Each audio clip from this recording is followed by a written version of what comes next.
Esta pregunta es importante en el MIR porque ya nos han preguntado varias veces que hagamos un diagnóstico diferencial entre los distintos tipos de shock. Esta pregunta nos lo han hecho directamente para que nos digan determinados parámetros hemodinámicos, pues alto o bajo o así, o bien que nos estén dando una cifra y debamos conocer los parámetros normales en cuanto a cifra de ese dato en concreto. Lo que es muy importante es que conozcamos los tres tipos fundamentales de shock que existen.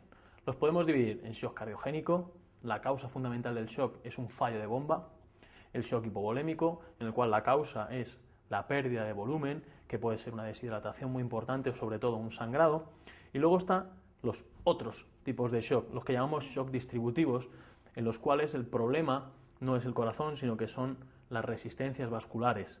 Aquí lo que sucede, el paradigma de esto es la anafilaxia o bien la sepsis, pero también otras patologías como puede ser la insuficiencia hepática, el hipertiroidismo o cualquier otro tipo de patología.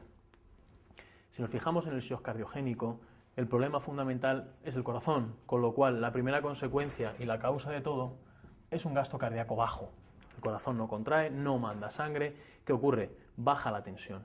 ¿Cómo se intenta compensar esto? Pues el principal mecanismo que surge inmediatamente es la descarga de catecolaminas, que lo que hacen es un efecto vasoconstrictor. Por lo tanto, las resistencias vasculares sistémicas van a aumentar para intentar aumentar la presión arterial. Lógicamente, si nuestro corazón no funciona y no manda sangre, lo que ocurre es que esa sangre se acumula hacia atrás, con lo cual la presión venosa central va a estar elevada y la presión capilar pulmonar va a estar elevada, que refleja el poco manejo de sangre del ventrículo derecho y del ventrículo izquierdo. En el shock hipovolémico, lógicamente, el problema fundamental de todo es que no hay sangre, por tanto la presión venosa central va a estar baja. Como consecuencia de que no hay sangre, el corazón, aunque se contraiga, no manda gasto cardíaco, el gasto va a ser bajo.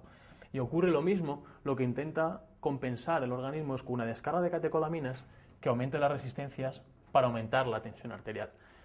La presión capilar pulmonar, lo lógico es que esté baja, de la misma manera que no hay presión venosa central, no hay presión capilar pulmonar. Por último, en los shock distributivos, la causa no es el corazón. El problema que hay es una caída de las resistencias vasculares sistémicas. Hay una vasodilatación muy importante.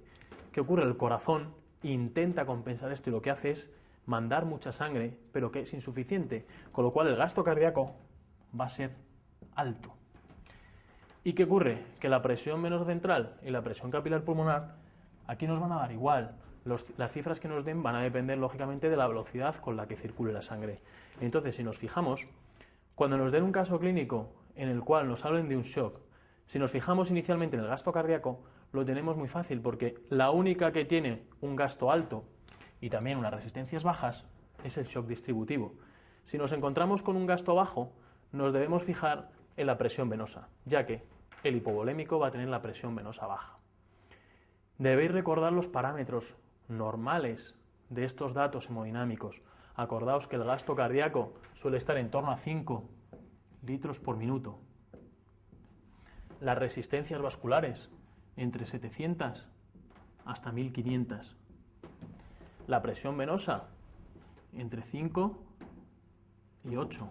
Y la presión capilar pulmonar, lo lógico es que esté entre 12 o 14.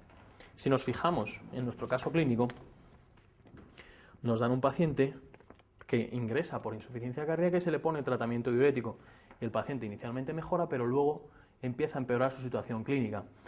Y nos dicen que le implantan un catéter de Swan-Ganz para medir estos parámetros hemodinámicos. Y fijaos, nos dan índice cardíaco de 1,9 litros por minuto por metro cuadrado de superficie corporal. Acordaos que el gasto cardíaco no está referido a la superficie corporal y no es lo mismo 5 litros por minuto si yo mido 3 metros que 5 litros por minuto si mido 1 metro. Entonces, lo mejor es ajustar el gasto cardíaco a la superficie corporal que nos da el índice cardíaco.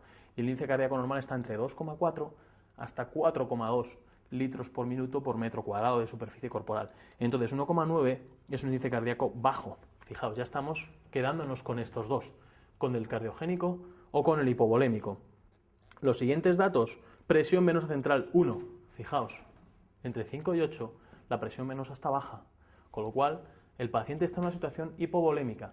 Lo que ha sucedido es que con el tratamiento diurético hemos depleccionado a nuestro paciente y por eso ha empeorado su situación. Ahora no tiene gasto cardíaco porque no tiene volemia.